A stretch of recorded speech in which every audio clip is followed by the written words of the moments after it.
नमस्कार। मध्य प्रदेश में कैलाश विजयवर्गीय एक ऐसे नेता हैं जो हमेशा किसी न किसी वजह को लेकर चाहे वो बयान हो या उनकी एक्टिविटी हो, उसको लेकर अक्सर मीडिया की सुर्खियों में बनते हुए दिखाई पड़ते हैं। और अब जिस तरह से उन्होंने अपनी ही सरकार के ऊपर तमाम सारे सवाल खड़े कर दिए हैं, सीएम मोहन यादव को लेकर तमाम तरह के प्रश्न जो है दाग दिए हैं, उससे अब ये संदेश निकलकर सामने आता है कि क्या मोहन यादव सरकार के साथ में कैलाश विजयवर्गीय का तालमेल ठीक नहीं हो पा रहा है। और ये हम क्यों कह रहे हैं, क्योंकि कैलाश विजयवर्गीय ने बाकायदा एक खत के जरिए, एक चिट्ठी के जरिए सीएम मोहन यादव से तमाम तरह के सवाल पूछे हैं, तमाम तरह की बातों को सामने रखा है और बाकायदा ये कहा है कि उनको इग्नोर क्यों किया जा रहा है, उनकी मांगों को दरकिनार क्यों किया जा रहा है। और इस मसले को लेकर उन्होंने ये कहा है, जो खत उन्होंने लिखा है, कि लगभग 2.5 सालों से सिर्फ उनके साथ में असहयोग किया जा रहा है, उनको नजरअंदाज किया जाता है। और ऐसे में जब वो खत लिखते हैं तो 2.5 साल का जिक्र करते हैं और ये भी कहते हैं कि इन 2.5 सालों में उन्हें सिर्फ उपेक्षा और विरोध का सामना करना पड़ा है। उनको एक तरीके से सरकार में होते हुए भी सरकार के जो कामकाज होते हैं या सरकार में जो एक पहुंच होती है, सरकार में जो उनकी मौजूदगी होती है, उससे उनको महरूम रखा गया है। और अगर 5 बड़ी बातों का जिक्र उनके जो खत से करें, उनकी जो चिट्ठी लिखी है उन्होंने सीएम मोहन यादव को, अगर उस खत का जिक्र यहाँ पर करें तो उसमें कई तरह की बातों को कैलाश विजयवर्गीय यहाँ पर रखते हुए नजर आते हैं। और अगर हम सिलसिलेवार तरीके से इन जो है बातों को आपके सामने रखें तो मुख्य तौर पे 4-5 बातें ऐसी हैं जो निकल कर सामने आती हैं। और इसमें अगर पहले हम पॉइंट की बात करें तो इसमें वो कहते हैं कि इंदौर का मास्टर प्लान, कैलाश विजयवर्गीय ने अपने खत में लिखा है कि इंदौर का मास्टर प्लान 2 साल से तैयार है, ये आपको 2 साल पहले भेजा जा चुका है। ये वो कहते हैं सीएम मोहन यादव को। विभागीय और प्रमुख सचिव के स्तर पर कई बार इसे लेकर विस्तृत चर्चा भी हुई है। मैंने आपको पहले भी खत लिखा लेकिन कोई जवाब नहीं मिला और ना आपने कोई चर्चा की। कैलाश विजयवर्गीय साफ तौर पर यहाँ पर कहते हैं कि इंदौर का एक मास्टर प्लान जो 2.5 सालों से अटका पड़ा है, और मोहन यादव जो मुख्यमंत्री हैं उनसे वो शिकायत करते हुए कहते हैं कि मैंने कई दफा इसको लेकर खत भी लिखा है, बातचीत भी हुई है, लेकिन कोई कार्य या कोई भी जमीनी स्तर पर प्रोग्रेस इसमें नहीं हुई है। और इस तरह की बात को वो कहते हुए नजर आते हैं। इसके अलावा कैलाश विजयवर्गीय कहते हैं कि सिंहस्थ में हो रही इंदौर की अनदेखी। दरअसल विजयवर्गीय ने कहा कि इंदौर एयरपोर्ट के विस्तार के लिए जमीन उपलब्ध कराने में अनदेखी है। सिंहस्थ के कार्यों को लेकर अगर वो यहाँ पर जिस तरह की बात को रख रहे हैं उसको देखें तो लगातार वो सवाल उठाते हुए दिखाई पड़ते हैं कि उसकी वजह से इंदौर दरकिनार है। वहीं शहर को लेकर भी अपना दर्द बयां किया है। उन्होंने कहा है कि इंदौर अब जल संकट से जूझ रहा है, तब भी राहत नहीं दी जा रही। और ये सीधा सीधा सवाल उन्होंने मुख्यमंत्री मोहन यादव से किया है। इसके अलावा वो कहते हैं कि जो तीसरा पॉइंट वो रखते हैं कि इंदौर का नाम किया गया पीछे, यानी वो कहते हैं कि इंदौर को जानबूझकर पीछे करने का प्रयास किया जा रहा है। कैलाश विजयवर्गीय ने आपत्ति जताते हुए उज्जैन इंदौर मेट्रोपॉलिटन रीजन को लेकर भी कहा। उनका मानना है, उनका ये कहना भी है कि इंदौर का नाम पीछे कर दिया गया। उन्होंने कहा कि इस रीजन में 100% हिस्सा इंदौर का है, उज्जैन का कम है। इंदौर प्रदेश का सबसे बड़ा आर्थिक केंद्र भी है, फिर भी ऐसा व्यवहार किया जा रहा है जिसकी वजह से जानबूझकर इंदौर का जो नाम है वो लगातार पीछे करने का जो प्रयास है वो किया जा रहा है। और 2.5 साल से इंदौर जो है वो उपेक्षा का सामना करता हुआ दिखाई पड़ता है। इसके अलावा चौथी बात में वो कहते हैं कि पीथमपुर की भी हो रही है उपेक्षा। उन्होंने कहा कि इंदौर पीथमपुर क्षेत्र की उपेक्षा का जिक्र करते हुए कहते हैं कि पीथमपुरा में 650 से अधिक MSME और 176 से अधिक बड़े कारखाने हैं। इसके बावजूद यहाँ testing lab, product certification centre लंबित है। इसकी तुलना में विक्रमपुरी उज्जैन औद्योगिक क्षेत्र में सुविधाएं विकसित की जा रही हैं। अब वो इसका जिक्र इसलिए करते हैं कि यहाँ पर जो MSME है और 176 से अधिक बड़े कारखाने हैं, उसके बावजूद भी इस क्षेत्र के अंदर टेस्टिंग लैब और प्रोडक्ट सर्टिफिकेशन नहीं है। जबकि अगर हम जो है उज्जैन की बात करें तो लगातार वहां पर तमाम चीजों को विकसित किया जा रहा है। तो इस नजर से भी देखें तो इंदौर के साथ में दोहरा रवैया अपनाया जा रहा है, ये कहना कैलाश विजयवर्गीय का है। और आखिर में वो एक महत्वपूर्ण बात कहते हैं कि इंदौर के कॉलेज की भी अनदेखी की जा रही है। और उन्होंने कहा कि राजीव गांधी प्रौद्योगिकी यूनिवर्सिटी को 3 भागों में बांटने का प्रस्ताव है,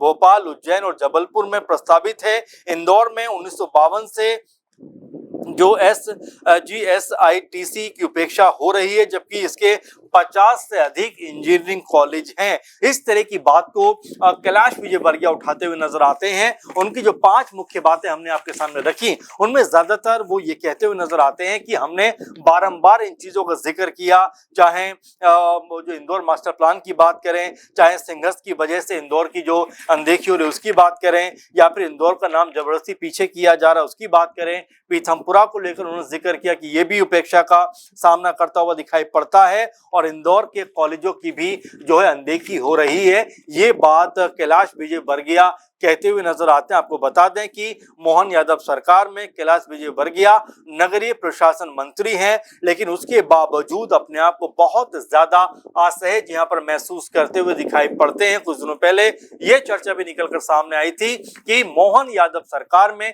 कई मंत्रियों को जो है पदों से हटाया जा सकता है, कई नए मंत्रियों को जो MLA है उनको मंत्री बनाया जा सकता है। तो ऐसे में एक नाम जो है वो कैलाश विजयवर्गीय का भी चल रहा था और ये बात लगातार चर्चाओं में थी कि उनको भी हो सकता है कि उनसे उनका पद ले लिया जाए या उनको किसी और विभाग या और मंत्रालय में भेज दिया जाए। इस बात को लेकर भी चर्चाएं चल रही थी। इस बीच जिस तरह से CM मोहन यादव के ऊपर हमने देखा कि जो जमीन का मामला सामने आया कि उनके परिवार ने लगभग 168 एकड़ जमीन को अपने नाम करा लिया उज्जैन डेवलपमेंट के होने से पहले, और ये भी आरोप लगे कि उनको पता था, उनके परिवार को पता था कि यहाँ पर डेवलपमेंट होने वाला है, इसलिए उन्होंने सैकड़ों एकड़ जो जमीन थी वो अपने नाम पर कब्जा ली और तमाम तरह के आरोप प्रत्यारोप इस बीच होते हुए दिखाई पड़ा। वैसे में कैलाश विजयवर्गीय जिस तरह से मोहन यादव सरकार के ऊपर जो मुख्यमंत्री हैं तमाम तरह के सवाल उठाते हैं, खासकर इंदौर को लेकर सवाल उठाते हैं कि इंदौर में पानी को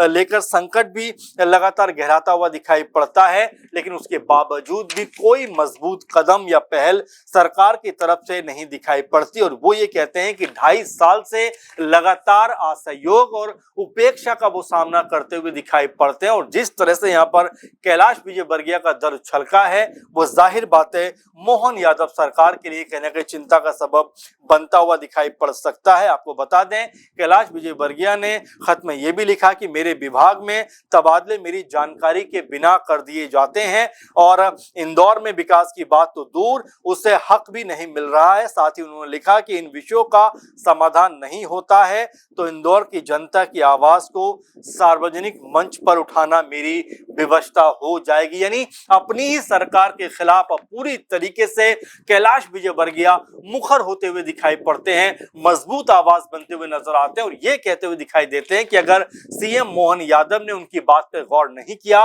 उनकी बात को तवज्जो में नहीं लाया तो वो विवश हो जाएंगे अपनी ही सरकार के खिलाफ जो है आवाज को सार्वजनिक मंच पर बुलंद करने के लिए। ऐसे में सरकार की तरफ उन्होंने ये इशारा किया है कि तमाम सारी योजनाएं जो वो इंदौर में शुरू करवाना चाहते हैं, इंदौर वासियों को उसका लाभ दिलाना चाहते हैं, लेकिन उसको लेकर सरकार का जो रवैया है बड़ा रूखा सूखा रवैया है। बातचीत तो होती है लेकिन वो बातचीत आगे नहीं बढ़ पाती। साथ में पानी की समस्या को लेकर भी वो कहते हैं कि पानी की दिक्कत भी लगातार जो है इंदौर वासियों के सामने है, लेकिन अब तक कोई राहत नहीं मिली है। साथ में वो कहते हैं कि उनके विभाग के तमाम सारे ट्रांसफर, तमाम सारे तबादले उनकी जानकारी के बिना कर दिए जाते हैं। तो ऐसे में सीधे सीधे तौर पर मोहन यादव जो मुख्यमंत्री हैं उनके ऊपर अब कैलाश विजयवर्गीय चूंकि सीनियर लीडर हैं, बीजेपी के मजबूत छवि के नेता माने जाते हैं, जब भी वो बात रखते हैं तो उनकी बात पर हर कोई तवज्जो देता हुआ दिखाई पड़ता है। लेकिन जिस तरह से अपना दर्द वो खत के जरिए लोगों के सामने रखते हैं, सरकार के सामने रखते हैं, मुख्यमंत्री मोहन यादव के सामने रखते हैं, उससे पता चलता है कि उनकी बातों पर अब शायद उतना गौर नहीं किया जा रहा है। वरना 2.5 साल का वक्त बता रहे हैं कि सरकार में बने हुए सरकार को सत्ता संभाले हुए इस दौर की अगर बात करें तो 2.5 साल के आसपास का वक्त हो गया है और इन 2.5 सालों में उन्हें सिर्फ असहयोग मिला है, उपेक्षा मिली है, कोई काम यहाँ पर होता हुआ दिखाई नहीं पड़ा है। अब ऐसे में कैलाश विजयवर्गीय ने जिस तरह से जिस अंदाज में ये बात को रखा है उससे मोहन यादव जो मुख्यमंत्री हैं उनकी मुश्किलें बढ़ती हुई दिखाई पड़ सकती हैं। अब देखना होगा कि कैलाश विजयवर्गीय के इस बयान को लेकर मोहन यादव की तरफ से क्या कुछ कहा जाता है, सरकार की तरफ से क्या कुछ कहा जाता है और साथ में जो विपक्षी दल कांग्रेस पार्टी है वो कैलाश विजयवर्गीय के बयान को लेकर किस तरह से अपनी प्रतिक्रिया देती हुई दिखाई पड़ती है। लेकिन ये तो कम से कम समझ में आता है कि अब यहाँ पर मोहन यादव वर्सेस कैलाश विजयवर्गीय के बीच में एक जो है तनातनी का माहौल बनता हुआ दिखाई पड़ता है, क्योंकि इंदौर को लेकर जो बातें मंत्री कैलाश विजयवर्गीय ने कही हैं, जाहिर बात है कि उन बातों पर अगर अमल नहीं होगा तो जैसा कैलाश विजयवर्गीय ने कहा है कि वो फिर सरकार के खिलाफ जो है वो मोर्चा संभालते हुए दिखाई पड़ेंगे और इंदौर की जनता की आवाज को सार्वजनिक मंच से जो है उठाते हुए दिखाई पड़ेंगे। अब ऐसे में क्या वाकई में कोई बड़ी टूट, कोई बड़ी बगावत अब बीजेपी मध्य प्रदेश में होने वाली है, या जो बातें कैलाश विजयवर्गीय ने कही हैं वो मोहन यादव जो मुख्यमंत्री हैं उनको पूरा करते हुए दिखाई पड़ेंगे? तो फिलहाल इसको लेकर आपका क्या कहना है, कमेंट जरूर करिए, जरूर बताइए कि क्या बीजेपी में जो मध्य प्रदेश के बड़े नेता हैं आपस में एक तरीके तनातनी बनती हुई दिखाई पड़ रही है, क्या ये तनातनी आगे बढ़ती हुई दिखाई पड़ेगी या बीजेपी का आलाकमान इसको वहीं का वहीं थामता हुआ दिखाई पड़ेगा? तो आप अपना कमेंट जरूर करिए। फिलहाल के प्रोग्राम में बस इतना ही, फिर आपसे मुलाकात होगी। नमस्कार।